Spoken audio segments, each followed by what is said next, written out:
And this is no particular order. This is just a variety of things that need to happen. Number one, their power play has to be a lot better than it's been. And it's interesting because there's been spurts, I think, in the series where it's looked really good. Yeah. And something Nylander brought up today when I was talking to him after practice is they need to kind of stick with it. Like he mentioned that they've had good moments and then it just kind of fades and fades and fades. And you saw in game 4, I think it was their second and their third power play. I don't think they had a shot. That can't happen. They're 2 for 15 in the series. Their power play needs to be a difference maker. Florida's penalty kill is really good. That's the counter, and they're really aggressive. Yep. But we saw in the regular season, this power play came through. It was Nyes and Tavares, especially down low. Nylander, I don't think, has gotten enough shots. I think he has 4 shots on the power play in the series. He tied for the team lead in goals during the regular season. Like, they need something because their power play hasn't been good enough. Yeah, I would go a step further and just say you got to win the special teams battle. Yeah, sure. That's probably, I mean, that's an overarching, but the special teams battle because, you know, Florida had, what were they, 1 for 6, right? Obviously, the Leafs. A lot of opportunities. Leafs spent too much time in the box. And some of it was dumb penalty. Like, you know, the hooking penalty, there was the puck over glass, McMahon, the hit from behind. Like, you know, you got to just be, you got to be excited, but play up to that line because you can't be shorthanded 6 times tomorrow night and think you're going to win the game. Nope. You just can't. So that one, that's number 2. Okay. Discipline. At the end of practice today, I don't think it was an accident. Who did Craig Berube pull aside for a chat? Who do you think? Max Domi. Yeah, I saw. Taking 4 penalties in the series. McMahon's taken 3. Like, that just can't happen. I think their penalty kill the other night was actually pretty good. Yeah. And then it was like the 4th opportunity in the period. It was like... you're playing with fire. You're going to get... Yeah, at some point, you're getting burned there. And so I think what's interesting is, like, how do you walk that line? Because Florida is just going to keep needling you. Yeah. And you kind of need to find that balance between, like, pushing back and not taking a penalty. Whistle to whistle. That's how it is. Like, and there's nothing wrong with playing tough, whistle to whistle. And if the ref established he's going to take 1, you might have to take a punch to the face, but you might get a 2-minute power play, right? So they did that a little bit better against Ottawa. Mm-hmm. This one, I think they're still trying to establish. If you're ranking the best agitators in the league, does Florida have 3 of them? 3 of them, like the 10 best?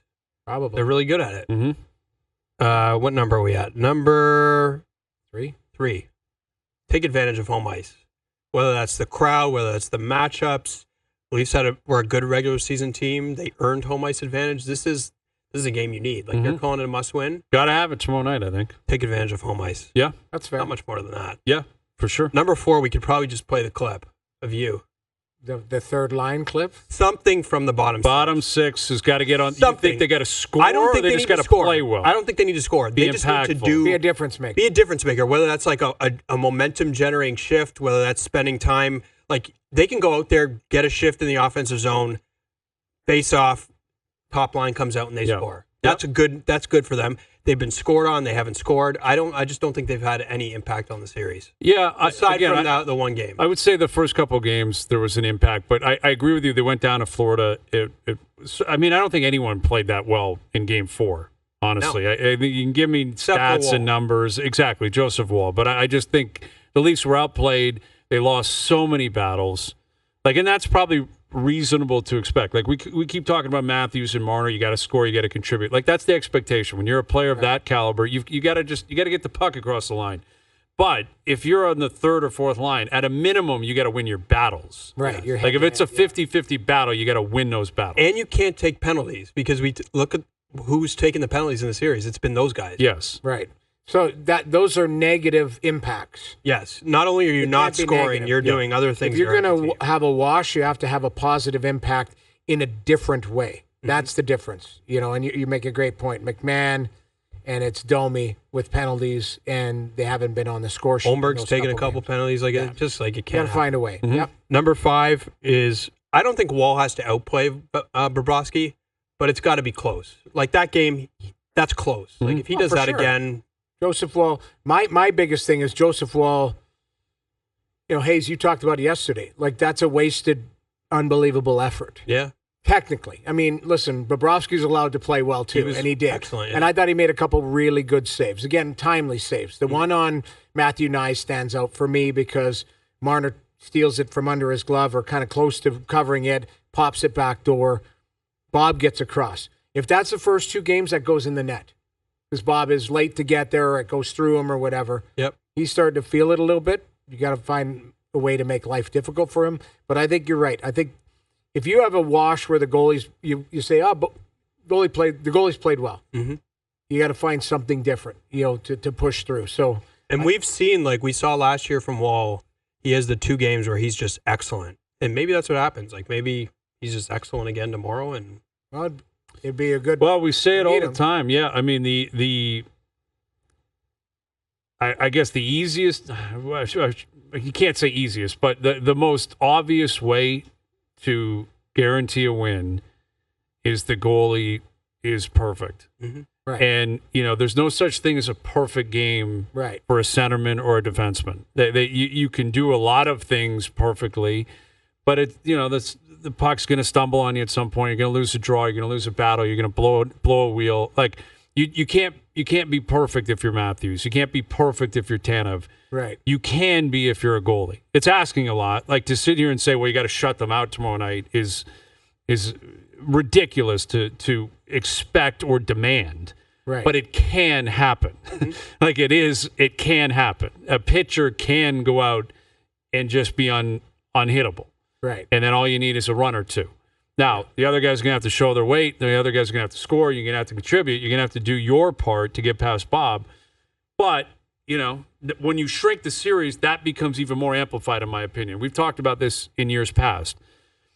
Freddie Anderson comes to mind. Well, games 1 through 6, really good series. Right. Not so great in Game 7. So how do you define a series? And it was the timeliness of some of those goals and the types of goals, right? That's what I'm saying. Like if you recall in 18, again, we're going back 7 years. They were up 4-3 going into the 3rd period that game in Boston.